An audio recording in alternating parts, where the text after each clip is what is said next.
Bonjour, j'espère que tu vas bien. Aujourd'hui, on regarde les jalons dans un projet avec MS Project, comment on les construit, comment on les pose et à quoi ils nous servent. J'ai donc pris une structure de projet relativement simple. On retrouve les étapes d'initiation, de planification, d'exécution et de clôture. Ça peut s'appliquer à tout type de projet. Ce que je fais, c'est que dans la partie initiation, il y a une partie analyse, suivie d'une partie de budget, et puis ensuite il y a une approbation du projet avant de passer à l'étape suivante. L'étape suivante, elle est composée de deux choses, planification globale et puis une planification détaillée. Puis ensuite, j'ai une grande phase d'exécution qui est représentée là par le grand trait bleu, dans lequel j'ai tout simplement indiqué travaux parce que c'est pas ça qui nous intéresse particulièrement. Et puis comme tout projet, il y a une clôture avec une réunion de clôture à la fin du projet. Alors, nous, ce qui nous intéresse, c'est de poser des jalons. Vous voyez que l'approbation du projet, ça peut être ici sur une durée de 2 heures. Maintenant, si je veux simplement marquer le moment de l'approbation avec un jalon, par exemple, on pourrait se dire que je vais ajouter une tâche ici, qui serait le comité de pilotage dans lequel une des choses que l'on fait, c'est approuver le projet. Donc j'indique ici un comité de pilotage, c'est lui qui va durer 2 heures, si c'est important de noter le nombre d'heures par projet. Et l'approbation, à proprement parler, je vais la définir comme étant d'une durée nulle, donc de 0 jours, et on va voir ce qui se passe dans le diagramme de Gantt à ce moment-là. On a la date qui vient marquer, donc le 2 juillet, et puis ici le losange qui signifie que c'est un jalon. Avec cela, ce que l'on veut dire, c'est qu'on marque le moment de l'approbation du projet. Tout en bas, on a la réunion de clôture qui a une durée de 2 heures, donc je peux adopter le même principe, c'est-à-dire que sa durée, je vais la diminuer à 0 jours, ce qui nous permettra de marquer l'événement qui est la réunion de clôture. Ceci étant dit, maintenant, ce que je vais faire, c'est que je vais ajouter ces jalons dans la partie ici supérieure qui est la chronologie.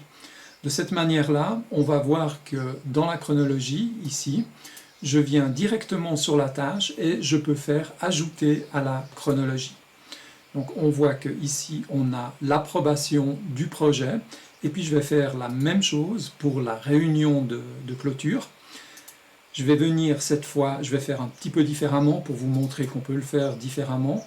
J'entre dans la partie information et dans la partie information, je peux dire que cet élément, je souhaite l'afficher dans la chronologie. De cette manière-là, on a dans la chronologie l'approbation du projet et puis on voit quand on aura la réunion de clôture. C'est une utilisation très simple de la chronologie. On va pouvoir étendre cela, mais je le ferai dans la vidéo qui traite de la chronologie. Bien que nous ayons l'approbation du projet qui dans le fond est une décision qui en elle-même n'a pas une vraie durée, c'est tout à fait correct.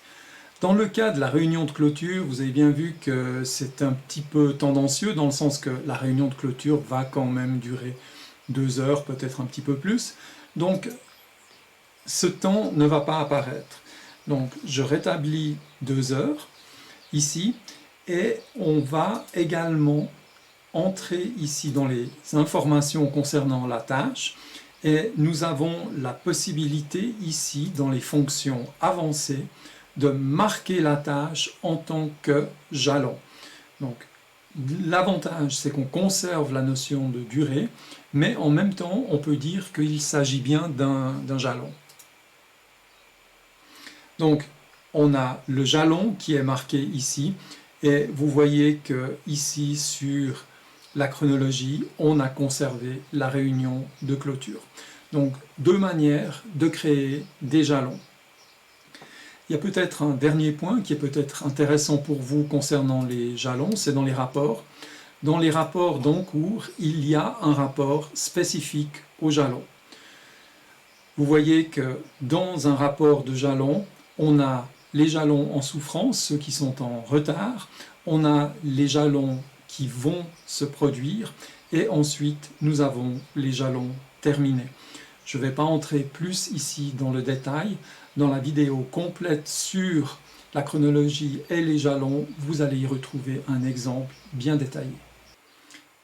Voilà, on a regardé les jalons, c'était bref, mais c'est l'essentiel qui concerne les jalons. J'espère que vous avez eu du plaisir et que c'est enrichissant. Vous avez apprécié SumBap. Vous pouvez vous souscrire à la chaîne, partager avec vos amis, et pour moi, c'est un plaisir de vous retrouver pour une autre vidéo. Allez, à bientôt, ciao ciao!